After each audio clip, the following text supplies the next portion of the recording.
Hi everyone, this is Miss Chandler and this is part 2 of your graphing lesson. In this part 2, we are going to answer questions about graphs. Remember, our I can statement for this whole lesson is I can read and interpret data in a bar graph and a pictograph. The first question says, which data set matches the graph? Here we are going to see a bar graph. And what I like to do is before I answer questions or look at the options for any type of question about graphs, I like to study or interpret the graph first. So I'm going to read and interpret the graph before I answer the questions. The title says, what kind of pet do you own? One of the labels says number of people. The side with number of people is counting by 1, 2, 3, 4, 5. So it's counting by ones. Now, the bottom part of the graph does not have a label, but it does have categories that say rabbit, dog, cat, goldfish, and hamster. So if it did have a label, I know that it would probably say type of pet or pet type. What I want to do is before I see any answer options, I want to go ahead and study the number of people who chose rabbit, dog, cat, goldfish, and hamster. I'm actually going to write it down so that I kind of have a key to look back at when I see my answer options. It'll just help me answer everything quicker. So rabbit, there were 4 people who chose rabbit. There were 8 people who chose dogs. There were 11 people who chose cats. There were 6 people who chose goldfish. And there were 5 people who chose hamster. I was trying to study that really quickly, really carefully. Sometimes it helps if you draw a line over if you're not sure how many people chose it. So what it's giving us is it's giving us frequency tables or tally charts to help us see how many people chose each pet, and I want to make sure that the tally chart matches my bar graph. So I'm going to go one by one to make sure each part matches my bar graph. So for rabbits, that has 4, and I have 4 over there, so that looks correct. Dogs has 8, that looks correct. This says cats has 10, but cats over here have 11, so that's not correct. I can X that one out. For B, it says that rabbits have 4, which is correct. Dogs have 9, so that is not correct because dogs should have 8.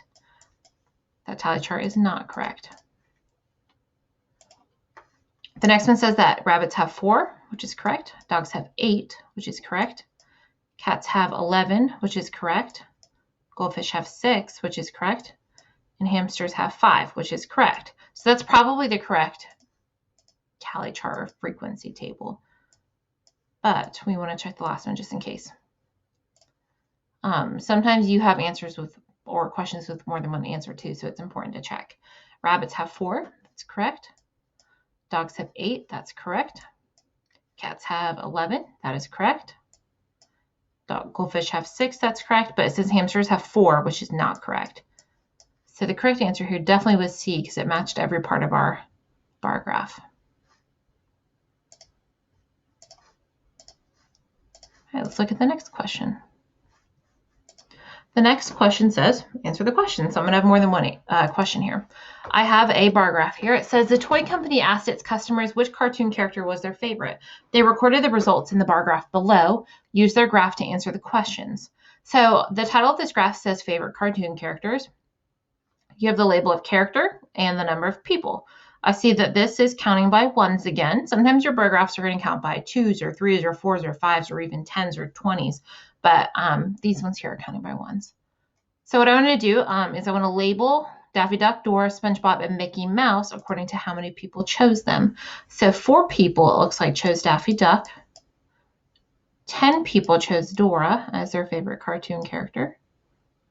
3 people chose SpongeBob. It looks like 5 people chose Mickey Mouse. Let's see what questions we're presented with. It says, how many people liked Mickey the best? This is easy because I already wrote the answers down. I just have to check Mickey. 5 people liked Mickey. Easy enough. What character did exactly 10 people say was their favorite? All I have to do is look for which character has 10 votes. Dora. As you can see, if you label your graph ahead of time, it makes the questions really, really easy.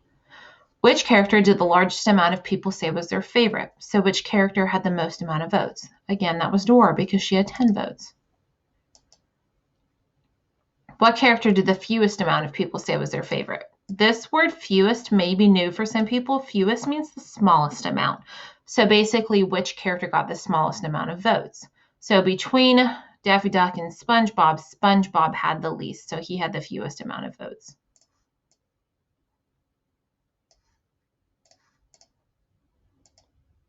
The next question says, what is the combined number of people who liked SpongeBob and Dora? There's a couple important words we need to listen to here. Combined is really important. Whenever we hear the word combined, we know that the root word is combine, which means to put together. I mean, when we put things together, we're adding them. So we're going to be adding the number of people who liked SpongeBob and Dora. So SpongeBob was 3. 3 people liked SpongeBob, and 10 people liked Dora. 3 plus 10 is 13. So people who liked SpongeBob and Dora equaled a combined amount of 13 votes. So there were 13 people who liked SpongeBob and Dora. So remember, whenever you see the word combined, you're always going to add them together.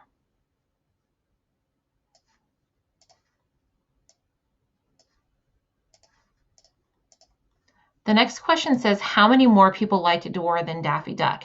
So if you remember from class, whenever we see the words how many more than, or how many less than, or how much more than, or how much smaller than, those are comparison questions. And when you're comparing things, you're finding the difference or subtracting. So whenever you're trying to find out, again, how much taller, how much smaller, how much more, how much less, you're going to subtract the two numbers to find the difference. So it says how many more people liked Dora than Daffy Duck. So we're going to be subtracting those numbers. So Dora is 10 and Daffy Duck is 4.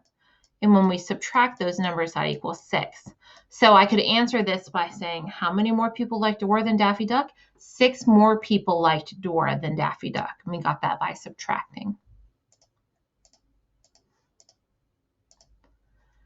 Now we have which data set matches the graph. So we are going to have some more frequency tables or tally charts. What we have here is a pictograph. Again, before I look at the frequency tables or tally charts, what I want to do is I want to label the pictograph so I know exactly how many people picked each type of candy, because that's what the title says, candy bought on Halloween, or excuse me, how many people bought each type of candy, because the title says candy bought on Halloween. Our categories are Kit Kat, Snickers, Swedish Fish, and Milky Way. Remember, it's really important to pay attention to this key. It says that each pack of candy is equal to 2 packs of candy. So every time I see a picture of 2 packs of candy, it's equal to 2. What you're also going to notice is that I have some half packs right here. So whenever I have a picture cut in half, that means half the amount of what's in the key. So because the key says each pack is equal to 2 packs of candy, a half of a pack would just be 1 pack of candy, because half of 2 is 1. So when I count these up, I see 2, 4, 6, because I'm counting by 2s for Kit Kats. 2, 4, 6 plus 1 more is 7 for Snickers. 2, 4 plus 1 is 5 for Swedish Fish, and just 2 for Milky Way. So it says which data set matches the graph. Here we have some tally charts or frequency tables. Some of these don't have tallies in them. Some of them just have numbers, and we're going to see which one matches the pictograph. We should have 6 for Kit Kat, and this says 3 for Kit Kat. Why do you think that they got 3? It's a really common mistake. I think that somebody could have gotten 3 here really easily if they did not pay attention to the key. That's probably the biggest mistake people make with pictographs, is they don't look at the key. If they just counted 1, 2, 3 Kit Kats, 1, 2, 3.5 Snickers, they would have gotten these numbers. But we know that's not correct because they didn't pay attention to the key. Let's check the next one. It says Kit Kat has 6. That looks good. Snickers has 7. That looks good. Again, this is really easy because I wrote down my information ahead of time. Swedish Fish have 5. That looks good. And Milky Way has 2. That looks good. So that one's probably correct. Let's check the next one. It says Kit Kat has 6. Snickers has 7. Swedish Fish has 5. Looks good. And Milky Way has 2. So that one's actually also correct. That's why it's important to check all of your frequency tables or tally charts, or really all of the answers in any type of question, because there might be more than one answer. But let's check this last one to see if it's correct. It says Kit Kat has 3. Automatically, we see that's wrong again. It looks like they did something similar to where they only counted 1, 2, 3 pieces of candy and they didn't pay attention to the key. So we know that one's incorrect. So it looks like that one and that one are correct answers. Again, this was really easy because we wrote down the numbers ahead of time. All right, here is our last pictograph that we're going to see today. It says carnival food purchased. So we have people purchasing cotton candy, funnel cake, hamburgers, hot dogs, French fries. And it says each hamburger is equal to 10 people buying food. So this is where our pictograph key is bigger now. It's 10 people. So we know that if we see a half hamburger, half of 10 is 5. So a half hamburger is going to be worth 5. We're going to count by tens. 10, 20, 30, 40, 50. 50 people bought cotton candy. That one was really popular. 10, 20 plus 5 is 25 for funnel cake. Hamburgers is 10, 20, 30, 40. Hot dogs has 10, 20 people. And French fries have 10, 20, 30, 45. You see how easy it is there. I just started accidentally almost counting by 1. So it's really easy to forget that you have to count by the key. So make sure you keep that in your mind. Make sure you keep that number in your mind so you don't make that mistake.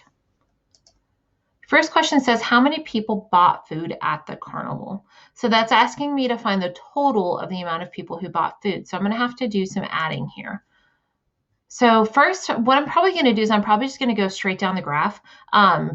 It might be easier to do something like 40 plus 20 first and 25 plus 50. But I'm just going to add straight down the graph because it's what most people do when they add this together. So I'm going to start with 50 plus 25.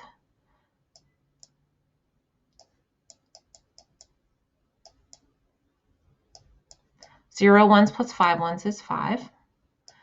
5 tens plus 2 tens is 7 tens. So I have 75. So I already counted this one and this one. I'm going to put a dot by them to show that I already counted them. Now I need to add the 40. So I'm going to do 75 plus 40.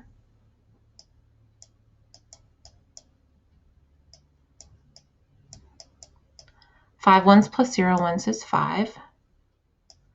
7 tens plus 4 tens is 110 or 11 tens because you go 70, 80, 90, 100, 110. So what I'm going to do is I'm going to add that right here. So we have the 110. So it's 105. Oops. Sorry, we wrote that wrong. 115. Sorry. So you have 75 plus 40 is 115. I'm going to do 115. So I already added the 40 plus 20. 5 ones plus 0 is 5. Oops, that's really big 5. Let me fix that 5. Sometimes it's hard to write on the computer. I have 110 plus 2 tens is 3 tens. 100 plus nothing is 135. So I added that 20, and now I'm going to add my 45 to that. So I have 135. I'm going to add 45 to get my final total. 5 ones plus 5 ones is 10 ones. So I'm going to put a 0 in the ones place and a 1 in the tens place. 3 tens plus 1 10 is 4 tens, plus 4 more tens is 8 tens. Then again, 100 plus nothing is 100. So we have 180. So when it says how many people bought food at the carnival, when we added all those together, you get 180. A common mistake here while I'm erasing this would probably be to just count the amount of hamburgers on the screen. If they didn't pay attention to the key, they might count that cotton candy has 5 and the funnel cake has 2.5, so that's 7.5 people. So they might do something like that if they didn't pay attention to the key. You definitely don't want to make that mistake, which again is why it's a good idea to go ahead and label your pictograph or your bar graph ahead of time. It says how many people purchased either a hamburger or French fries. So what it's asking here is how many people, again, got either a hamburger or French fries. So we want to know the amount for hamburger and the amount for French fries, and we're going to add them together. Whenever you see the word or, that usually tells you that you want both of them. So how many people purchased either a hamburger or French fries, both hamburger or French fries? How many people in total? So if hamburger had 40 and French fries has 45, I'm going to use one of our addition strategies here that we've talked about. 40 plus 45. Well, I know already in my head that 40 and 40, if I made that a 40, is 80. So I took that 5 ones off. And if I just add those 5 ones back on, and then 80 plus 5 is 85. Remember, you can use your place value strategies to help you add more efficiently. So how many people purchased either a hamburger or French fries? 85 people either purchased a hamburger or French fries. We have just a couple more questions to do.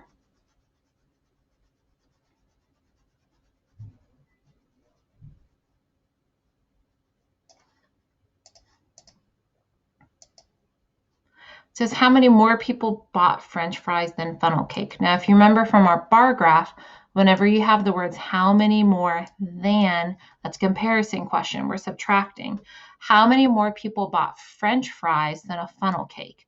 Well, French fries, 45 people bought French fries, and funnel cake, 25 people bought a funnel cake. So we're going to subtract those numbers. We're going to do 45 minus 25.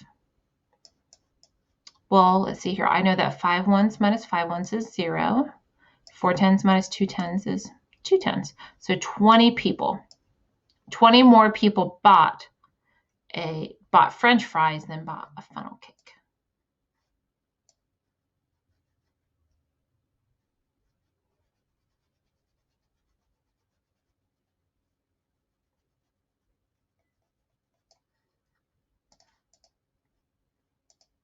And that was our last question.